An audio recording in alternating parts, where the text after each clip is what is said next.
Senhor presidente, senhores deputados, deputadas, eu queria aqui fazer uma manifestação sobre um assunto que está realmente preocupando o Brasil e me preocupa em particular, pela minha atuação na área da saúde, que é a questão do coronavírus, né?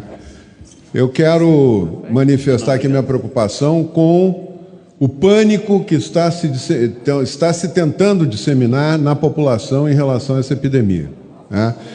Essa epidemia, eu fui gestor público, fui o primeiro gestor que enfrentou o H1N1 no Brasil, né, quando entrou pelo Rio Grande do Sul, e tive uma experiência que me ensinou muito em relação às pandemias e epidemias.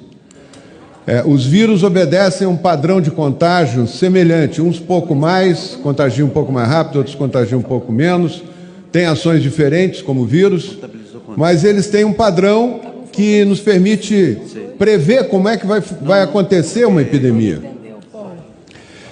Está se traçando um quadro, está-se dia e noite, através de meios de comunicação, transmitindo para a população um quadro gravíssimo que vai acontecer e que provavelmente não vai acontecer, né?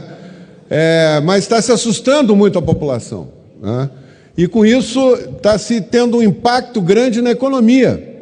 As pessoas estão com medo de sair na rua, as pessoas estão com medo de comprar, as pessoas estão com medo de estar sendo aconselhada a ficar em casa. Já tem uma campanha na internet, fique em casa, não saia de casa, né?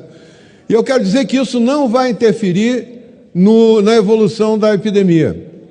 Suspender aula não muda a evolução da epidemia.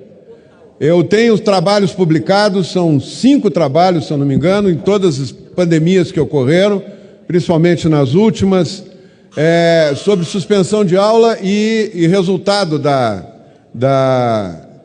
pandemia, da evolução da pandemia. Não adianta nada. Isso é muito mais para o gestor dizer que está fazendo alguma coisa do que para ajudar a população.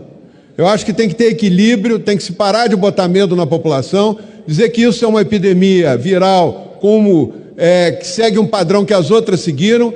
O coronavírus vai matar menos pessoas do que o H1N1 matou. O H1N1 só o ano passado matou 750 pessoas aqui no Brasil.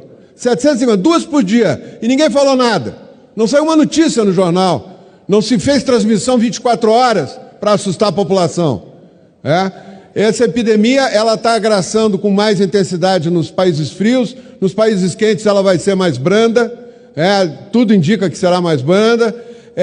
Quando se fala da epidemia na Itália, parece que a Itália toda está dominada pela epidemia. Não é verdade.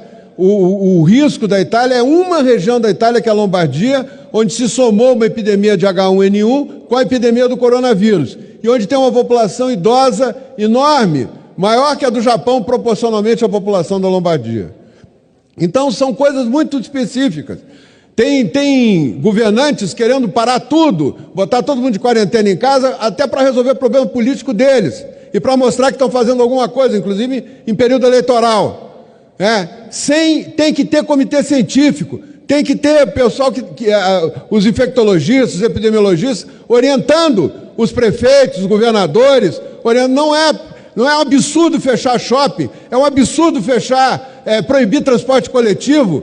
A economia vai quebrar, a recessão vai ser muito pior que essa epidemia, vai causar muito mais dano para a população que essa epidemia, que vai terminar logo. Em 12 semanas, 13 semanas terminou tudo, mas a recessão vai durar 5, 6 anos ainda, e muita gente vai empobrecer, ficar na miséria, por causa do alarde, do pânico que está se instalando na população, que aí justifica tudo.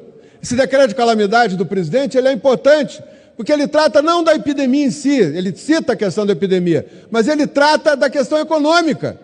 Nós temos que nos preocupar se a epidemia termina logo, ela tem um ciclo. Quanto mais gente... a epidemia termina quando uma boa parte da população está infectada e não tem sintoma nenhum. É assim que termina a epidemia. Então, nós temos que entender essa evolução. Nós temos rede, o ministro Mandetta está agindo com toda a correção, tem toda a cobertura para atender, está cuidando disso, para atender a necessidade. E a epidemia não pode destruir a economia do Brasil. Eu lembro de novo o que aconteceu com a H1N1. Nós mantivemos toda a atividade econômica do país e isso não alterou em nada